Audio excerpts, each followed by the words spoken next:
கர்த்தருக்கு ஸ்தோத்திரம். கர்த்தர் நல்லவர், அவர் கிருபை என்றும் உள்ளது. இந்த நாளுக்காக எடுத்துக்கொள்ளப்பட்ட வேத வாக்குத்தத்தம் நெகேமியா 4வது அதிகாரம் 20வது வசனம். நம்முடைய தேவன் நமக்காக யுத்தம் பண்ணுவார். ஆமென்.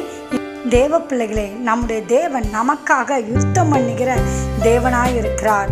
நமக்கு விரோதமாக போராட்டங்கள், பிரச்சனைகளை கொண்டு வருகிற பலவிதமான மனிதர்கள் எழும்புகிறார்கள். சத்ருவின் கிரியைகள் எழும்புகிறது. என்ன பிரச்சனை வந்தாலும், என்ன போராட்டம் வந்தாலும், என்ன ஒரு காரியமாக இருந்தாலும் சரி, தேவனிடத்தில் தெரியப்படுத்துங்க. தேவன் நமக்காக யுத்தம் பண்ணி அதில் ஒரு ஜெயத்தை நமக்கு கட்டளையிடுவார். அதனால் நீங்கள் எந்த காரியத்தையும் குறித்தும் சோர்ந்து போகாதீங்க, பயப்படாதீங்க, கலங்காதீங்க.